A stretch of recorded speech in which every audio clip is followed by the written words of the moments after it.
The story of Lady Margaret Beaufort begins not in power or triumph, but in the quiet shadow of uncertainty that wrapped around England in the mid-15th century. This was a kingdom fractured by rivalries, a land where noble families whispered in corridors about loyalty and betrayal, and where bloodlines were more dangerous than blades. Margaret was born into this fragile world in 1443.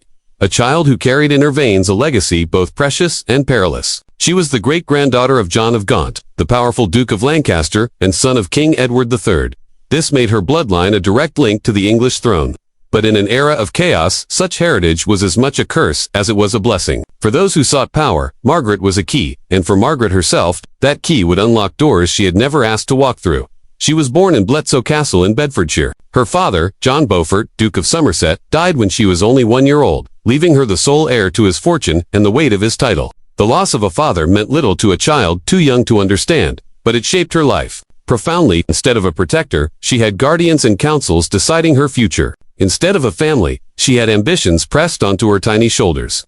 From the moment she could walk, Margaret was not simply a girl. She was an heiress, and in medieval England, an heiress was never free. Her body, her hand in marriage, her inheritance, all of it was property to be negotiated, traded, or taken. Those who saw the little girl growing in Bletsoe Castle may have thought of her as delicate, small in stature, but her mind and her will were far stronger than anyone could imagine. The men who surrounded her saw only a pawn, but the child who played in the castle gardens and whispered prayers at the chapel was already learning how the world worked. She grew up with a deep sense of religion, piety that was unusual even for her time, but that faith was the only anchor she had. Her devotion to God would later define her life. But in those early years, it was simply her way of surviving the storms of other people's choices. By the time Margaret was 9 years old, discussions about her marriage had already begun. Imagine that. A girl, not even in her teens, her future already mapped out in the ink of contracts and the calculations of noblemen. For kings and dukes, she was an opportunity to tie themselves closer to the royal bloodline.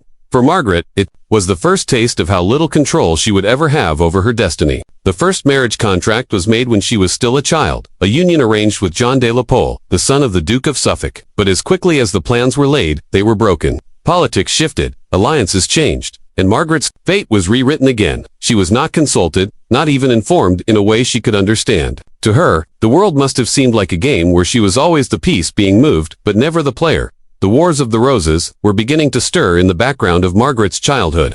These wars, between the House of Lancaster and the House of York, would tear England apart for decades. And Margaret, by virtue of her bloodline, was deeply tied to the Lancaster cause. The Red Rose of Lancaster was hers by birth, and whether she wished it or not, it placed her in the middle of a dynastic storm. Men fought and died for crowns, and in the midst of it all, a child like Margaret was seen as a tool that could create alliances stronger than swords.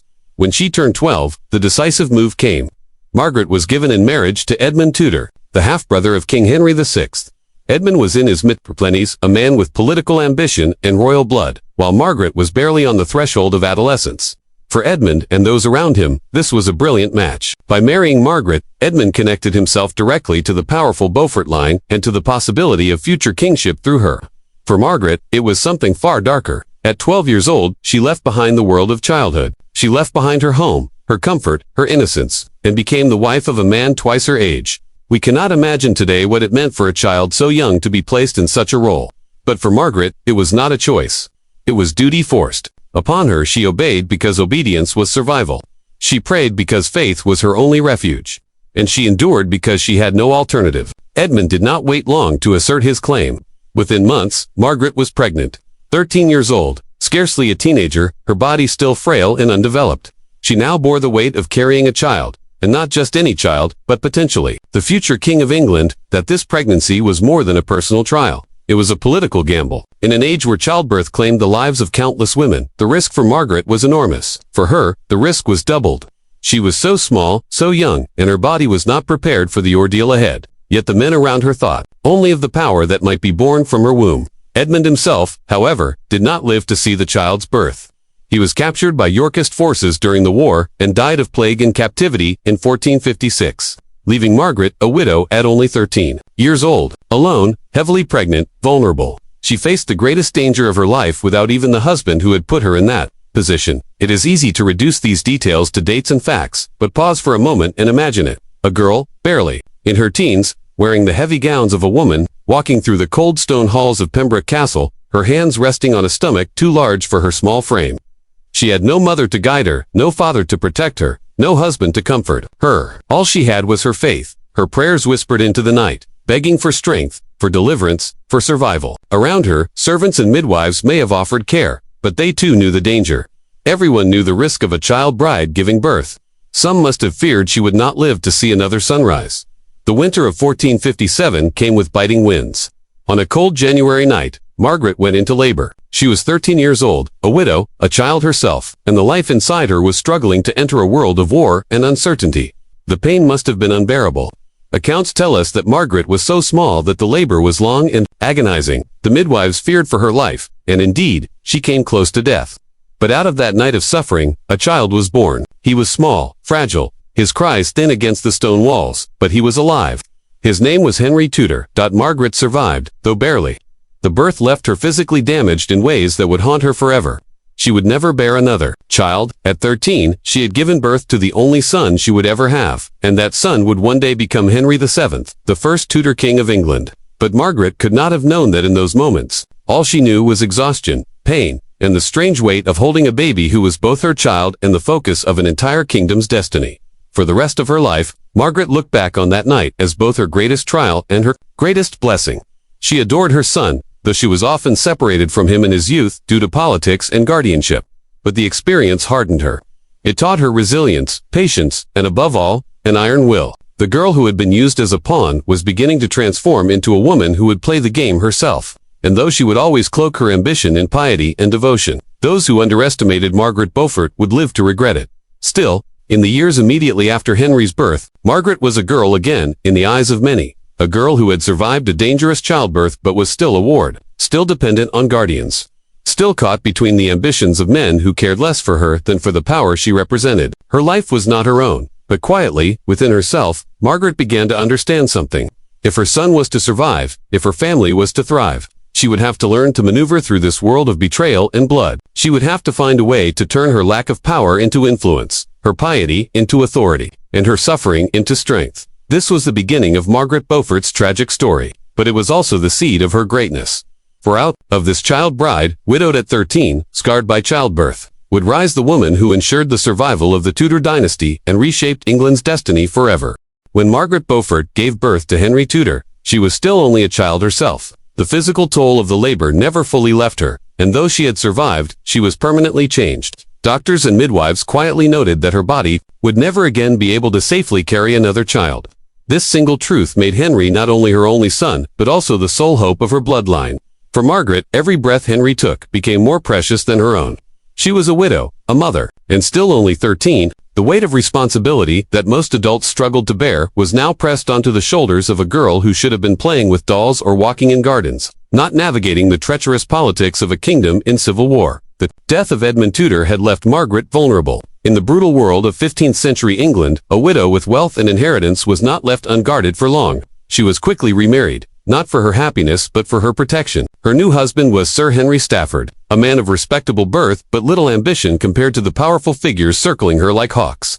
The marriage was made more for survival than for love, and though it offered Margaret some stability, it was Henry Tudor who remained at the center of her heart. Her life revolved around ensuring his safety, even when that meant enduring separations that broke her heart. Henry was taken from her almost immediately after his birth.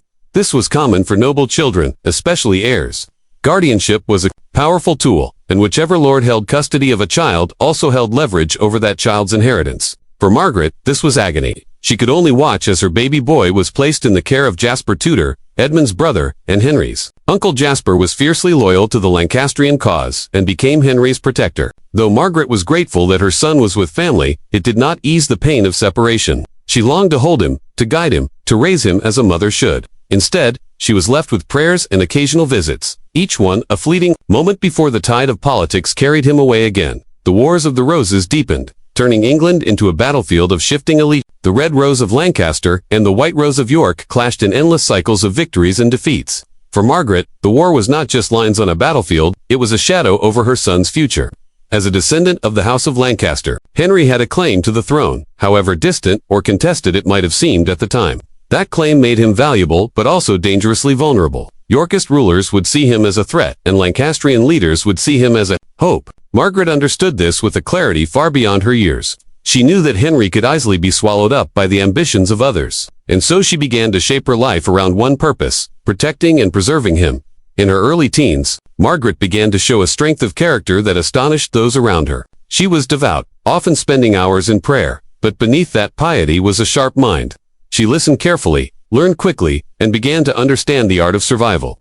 She realized that in a world ruled by men, she could not wield power through force or arms. Her weapon would be patience. Her shield would be faith. Her strategy would be silence when necessary and boldness when the moment was right. Every move she made, every alliance she tolerated, every word she spoke in council was shaped by the vision of her son's future. Henry's childhood was anything but ordinary. While other children played with wooden swords or chased each other in fields, Henry grew up in castles under the constant threat of siege. Jasper Tudor did his best to raise him in safety, but there was no true safety for a boy with Lancastrian blood in his veins. Henry was quiet, observant, and cautious, qualities that seemed to mirror his mother's. Perhaps he inherited her seriousness, her sense of purpose, even from afar.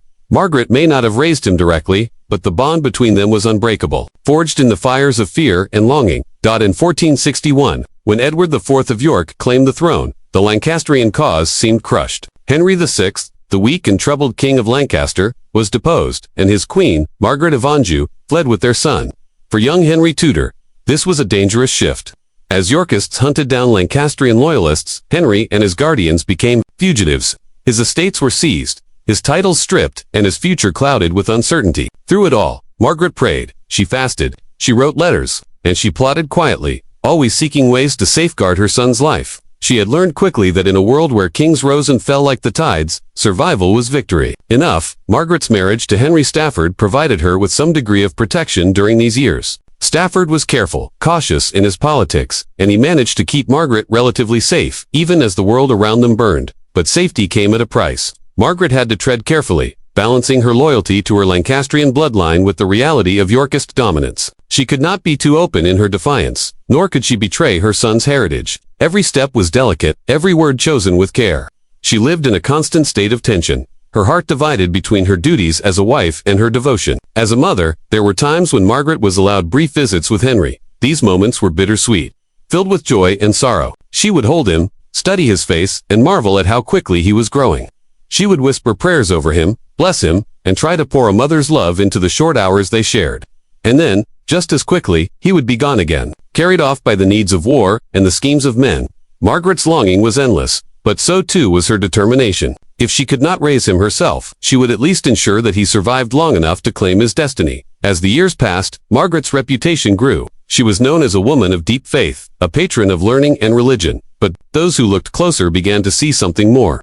They saw a woman who understood politics as well as any man. A woman who could speak with authority in councils and who inspired respect even from those who underestimated her. She learned how to use her piety as a shield, presenting herself as humble and obedient while quietly maneuvering behind the scenes. Men trusted her because she seemed harmless, but Margaret Beaufort was never harmless. Every prayer was a strategy, every alliance a step toward her son's future. By the late 1460s, the tide of war shifted yet again. Henry VI was briefly restored to the throne, only to be deposed once more. Margaret watched these changes with careful eyes, never losing sight of the larger picture. She knew that Henry Tudor's claim, though distant, could one day become vital, if the right circumstances arose, and so she waited. She endured. She built connections quietly, always mindful of the dangerous world around her. Her second husband, Henry Stafford, died in 1471, after being wounded at the Battle of Barnet, another casualty of the endless wars. Once again, Margaret found herself a widow. She was only 28 years old, but had already lived through more loss and suffering than many would endure in a lifetime. She had been a child bride, a mother, at 13, a widow twice over, and a woman separated from her only son for most of his life, yet she did not break. If anything, her resolve grew stronger. Each tragedy steeled her will, each loss sharpened her vision. She began to understand that her role was not just to survive but to shape the destiny of England itself. Henry, now a teenager, remained under the protection of Jasper Tudor, often moving from place to place to avoid Yorkist capture. His life was one of constant uncertainty, but through it all, Margaret remained his anchor. Letters, prayers, and promises tied them together, even across the miles. She reminded him of his heritage, of his duty, and of the destiny she believed God had chosen for him. For Margaret, Henry was not only her son, but also her mission, her legacy, and the hope of a kingdom torn apart by civil war. By the time Edward IV firmly re-established Yorkist control, Henry Tudor's very survival had become miraculous. Lancastrian heirs had been killed, captured, or disappeared, but Henry endured, and because he endured, Margaret's purpose remained alive. She could see, even if others could not, that the boy she bore in pain at 13 might one day wear a crown, and she would devote every breath, every thought, every ounce of strength to making sure that day came. In the quiet halls where she prayed, Margaret must have felt the weight of history pressing down on her. She had been used as a pawn, pushed into marriages, widowed, silenced, and sidelined. Yet she knew that her story was not finished. Her son's survival was not an accident but a sign. And as England bled in its endless wars, Margaret Beaufort began to shape herself not just as a mother but as a strategist, a force hidden beneath a veil of humility, preparing for the moment when her son would rise. The years after Margaret's marriage to Edmund Tudor were the darkest and most life-altering of her existence. She was only 12 when she had been married, and before her body or her mind could even understand what marriage truly meant, she was already being prepared for her duty to give birth to the next generation. Her husband, Edmund, knew that his role was to secure the future of the Tudor line, and he wasted no time in ensuring that Margaret was carrying a child. For a girl barely beyond childhood, this was nothing short of terrifying. Yet, in the cold and harsh realities of 15th century England, no one questioned it. It was her role, her obligation, her burden. The winter of 1456 brought with it sickness and unrest. Edmund, caught in the turbulence of the Wars of the Roses, was not immune to the threats that swept through England. While he had tried to secure Margaret in Pembroke Castle, war and disease found their way even into its stone walls. Edmund fell, gravely ill, and by November of that year, he was dead, leaving Margaret, a widow, before she had even reached her 13th birthday. Alone, frightened, and now heavily pregnant, Margaret had no husband to protect her, no mother to comfort her, and no real sense of what awaited her in the months to come. Her labor came in January of 1457, in the bitter cold of winter. For days, the servants whispered in fear, for everyone knew that the girl was too young, her hips too narrow, her body too fragile to endure the agonizing process of childbirth. Yet there was no choice. She was to bring forth a child, and that child Edmund's heir would carry the weight of the Tudor name. Margaret endured unspeakable pain. At just 13, her small frame was pushed beyond its limits.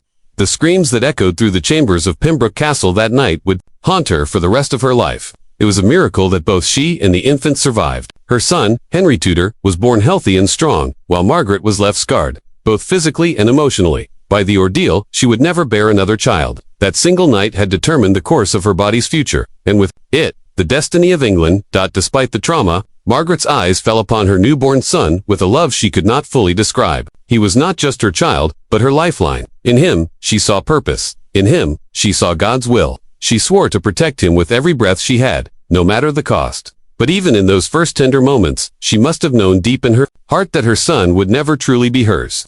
In that age, powerful men controlled the fates of women and children alike. And Henry was too valuable to be left in the hands of his young mother. With Edmund gone, custody of Henry fell under the authority of his uncle, Jasper Tudor. Jasper became Henry's guardian.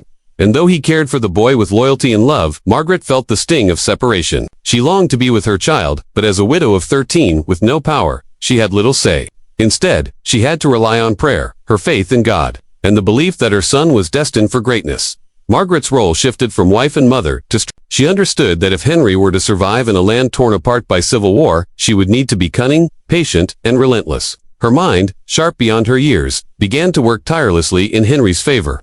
She may have been small in stature, her voice quiet, her figure fragile, but inside her grew a will of iron. The Wars of the Roses intensified. Margaret watched as England was split between the rival houses of Lancaster and York, each side claiming the throne. Her son was born a Lancaster heir, tied to the Red Rose, yet his future was uncertain. Kings were being toppled, armies raised, and loyalties shifting like the tide. Margaret realized that survival for Henry would depend not only on his bloodline, but on the alliances she could weave. Despite her grief for Edmund, Margaret was once again pushed into the marriage market. At just 14, she was wed to Sir Henry Stafford, a man who was kind and gentle compared to her first husband. Their union gave Margaret some measure of peace and protection, though it was clear to her that her life's true focus was not on her husband, but on her son. Stafford offered her stability in a time of chaos, but Margaret's heart and mind were always turned toward Henry's future. During these years, Margaret began to display a quality that would define her legacy: her unshakable faith. She believed, with all her soul, that her son had been chosen by God for a great destiny. To her, Henry's survival through childbirth was no mere accident, it was divine intervention. And so, every prayer, every decision, every calculated move she made was driven by the belief that God's hand was guiding her and her son toward something extraordinary. Margaret's devotion did not go unnoticed. Those who met her spoke of her piety, her intelligence, and her quiet strength. She was not loud or boastful, but those who underestimated her soon realized the depth of her determination. For Margaret Beaufort was not just a grieving child mother. She was the mother of a future king, and she knew it. Her resolve was tested repeatedly as the tides of war shifted. The Yorkist king, Edward IV, rose to power, overthrowing the Lancastrian king, Henry VI, and with his victory came great danger for those loyal to the Red Rose. Henry Tudor's claim to the throne, though distant, made him a threat to the ruling Yorkists. Margaret feared for her son's life at every turn. To shield him, Jasper Tudor carried Henry into exile, taking him first to Brittany, far across the sea. This exile, though painful, may have saved Henry's life.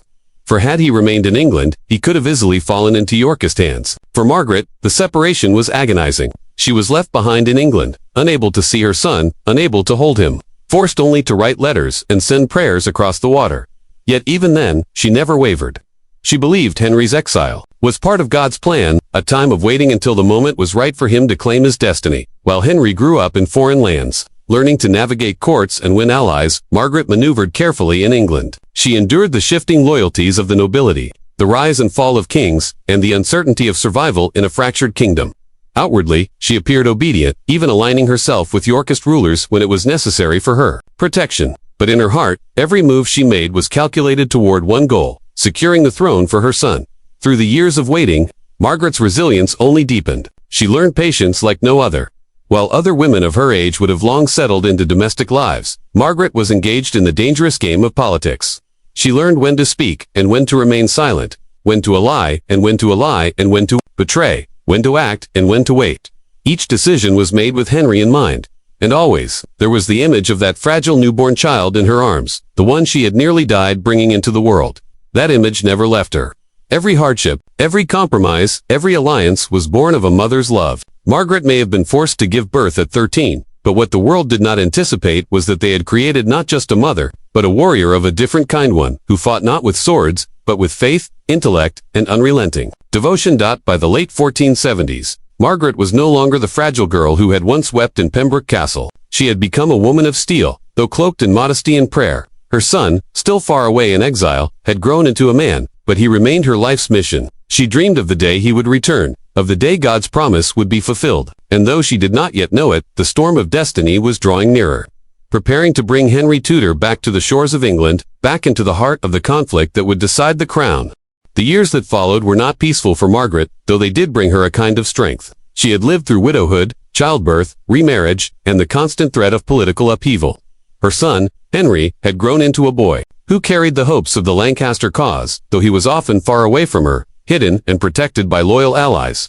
The Wars of the Roses raged on, York and Lancaster striking blow after blow against each other. Margaret, though not always in the center of the battlefield, was in the center of the plotting, the quiet exchanges, the promises, and the alliances.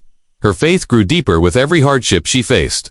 It was said she rose in the middle of the night to pray, her whispered words filling the silence of her chambers. She gave generously to the poor, supported religious institutions, and surrounded herself with confessors and spiritual guides. But beneath the cloak of piety, there was also calculation. Margaret's devotion was sincere, yet she also understood that faith could be a shield, a mask, and a guide for survival in a world where one wrong move could mean the loss of everything. Third marriage, to Thomas Stanley, would prove to be the most politically advantageous. The Stanley family was powerful, their loyalties often shifting between Lancaster and York, always with an eye for survival. Thomas Stanley was not a man of passion or tenderness, but he was shrewd, and Margaret knew that through him she could weave her way deeper into the fabric of English politics. Their marriage was more of a partnership than a romance, but for Margaret, partnership was enough. Henry, meanwhile, had been forced into exile in Brittany. Margaret could not be with him, and this was perhaps the greatest pain of her life. A pain. Mother who had suffered so much for her child now had to endure the agony of separation, knowing that her son's life was constantly in danger. Letters passed between them, though carefully, for they could be intercepted. In those letters, she poured out her love, her advice, and her reminders of the destiny that she believed was his. She called him her only joy in this world, and she prayed that God would bring them together again. The years dragged on. Margaret played her part with patience. She moved carefully between kings and queens, always appearing loyal but quietly working for her son's future. When Edward IV of York died, leaving the throne to his young son, the balance of power shifted. Richard, Duke of Gloucester, seized the crown, declaring himself King Richard III. Many were horrified, whispering about the fate of the young princes in the Tower of London. Margaret, too, watched with sharp eyes. She saw in Richard's ruthless ambition both danger and opportunity. It was in this turbulent moment that Margaret's role became crucial. She reached out to Elizabeth Woodville, the widow of Edward IV and the mother of the lost princes. Though they had once been on opposite sides, now they shared a common enemy, Richard III. Margaret proposed a daring idea that her son Henry should return from exile, claim the throne, and unite Lancaster and York by marrying Elizabeth's daughter, Elizabeth of York. It was an audacious plan, but one born out of Margaret's lifelong belief in her son's destiny. The conspiracies grew, the whispers spread, and soon Henry's supporters were preparing for his return. Margaret risked everything in these plots, even her life. Richard knew she was dangerous, and at one point, her lands and titles were declared forfeit. Yet even stripped of her wealth, she did not falter. Her husband, Thomas Stanley, outwardly loyal to Richard, secretly shielded her, knowing that Margaret might yet prevail. In 1485, Henry landed on English soil with his small army. Margaret could not be at his side, but her prayers followed him. The two armies met at Bosworth Field, and the fate of England hung in the balance. Stanley, torn between loyalty to his king and his wife, chose the moment carefully. When Richard charged into the thick of battle, Stanley's forces turned against him. Richard was cut down, his crown plucked from a thorn bush and placed on Henry's head. Henry Tudor was now King Henry VII. Margaret's son, the child she had given birth to at just 13 years old, had risen against all odds to sit on England's throne. Her sacrifices, her patience, her endless faith had been rewarded. Yet even as she rejoiced, she did not forget the long years of struggle. As the king's mother, Margaret held immense influence. She styled herself My Lady, the King's Mother, a title that reflected her unique position. She advised Henry, managed estates, and continued her patronage of religion and education. She founded colleges, supported scholars, and ensured that her legacy would not only be tied to politics but also to learning and faith. Her relationship with Elizabeth of York, now Queen, was complicated. Margaret made sure that her own authority remained strong, sometimes overshadowing Elizabeth, who was meant to be the First Lady of the realm. But Margaret was not a woman easily confined to the shadows. She had fought too long and too hard to give up her influence now. The final years of her life were marked by a quiet triumph. She had lived through the collapse of Lancaster, through the rise of York, through exile, despair, and hope.